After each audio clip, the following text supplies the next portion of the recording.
धन, पुत्र, वही जो परमार्थ में लगे। एक सेठ बड़ा साधु सेवी था।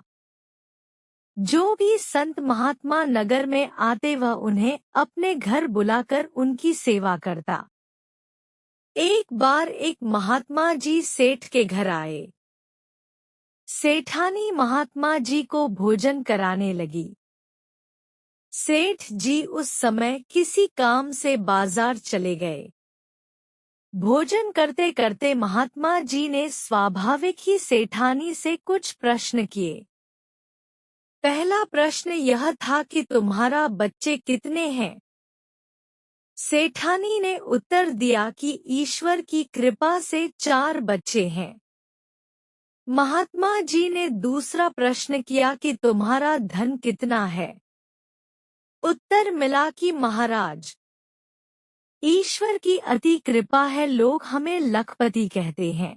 महात्मा जी जब भोजन कर चुके तो सेठ जी भी बाजार से वापस आ गए और सेठ जी महात्मा जी को विदा करने के लिए साथ चल दिए।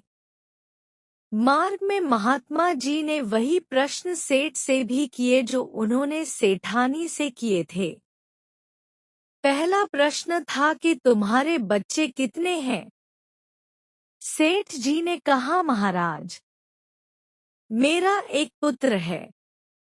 महात्मा जी दिल में सोचने लगे कि ऐसा लगता है सेठ जी झूठ बोल रहे हैं।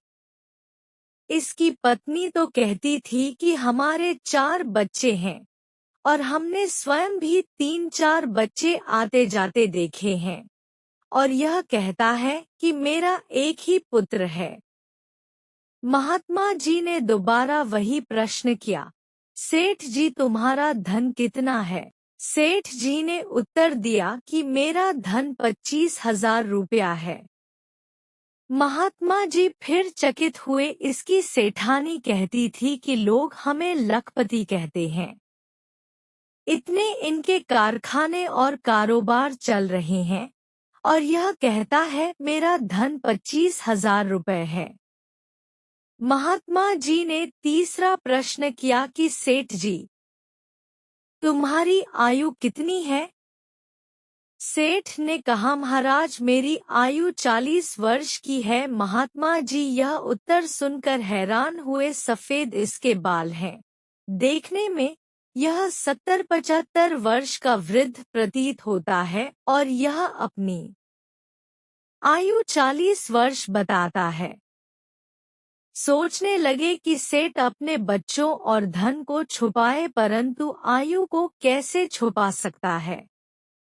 महात्मा जी रह न सके और बोले, सेठ जी, ऐसा लगता है कि तुम झूठ बोल रहे हो।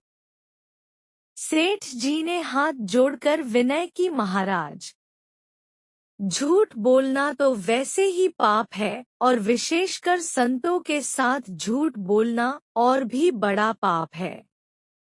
आपका पहला प्रश्न मेरे बच्चों के विषय में था।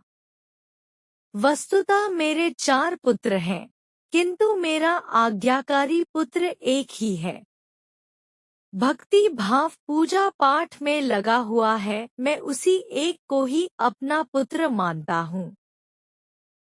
जो मेरी आज्ञा में नहीं रहते, कुसंग के साथ रहते हैं, वे मेरे पुत्र कैसे?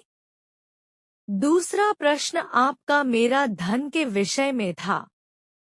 महाराज, मैं उसी को अपना धन समझता हूँ जो परमार्थ की राह में लगे। मैंने जीवन भर में 25,000 रुपए ही परमार्थ की राह में लगाए हैं, वही मेरी असली पूंजी है। जो धन मेरे मरने के बाद मेरे पुत्र बंधु संबंधी ले जावेंगे वह मेरा क्यों कर हुआ। तीसरे प्रश्न में आपने मेरी आयु पूछी है। 40 वर्ष पूर्व मेरा मिलाप एक संत जी से हुआ था। उनकी सेवा चरण शरण ग्रहण करके गुरु धारण किए मैं तब से भजन अभ्यास और साधु सेवा कर रहा हूँ। इसलिए मैं इसी 40 वर्ष की अवधि को ही अपनी आयु समझता हूँ। जब कभी संत महापुरुषों का मिलाप होता है, उनकी संगति में जाकर मालिक की याद आती है। वास्तव में वही घड़ी सफल है। शेष दिन जीवन के निरर्थक हैं। हम उनसे कैसे संपर्क कर सकते हैं? अधिक जानकारी या परामर्श के लिए आप उनकी पुस्तक आइम of life, healthy body mind spirit, अंग्रेजी और हिंदी में उपलब्ध के माध्यम से उनसे संपर्क कर सकते हैं। उनके YouTube चैनल शाशी पथरिया हीलिंग और उनके फेसबुक समूह spiritual healing body mind spirit में शामिल हों। अधिक मार्गदर्शन के लिए अपने जीवन को बदलने के लिए समग्र और आध्यात्मिक चिकित्सा के साथ आयुर्वेदिक औषधियां, पाचक, गैस, कब्ज, मोटापा कम करना। ईमेल shshpathrya@pathrayavurvdic.com या shshpathrya@gmail.com। कॉल 9312834072। व्हाट्सएप 919311659954।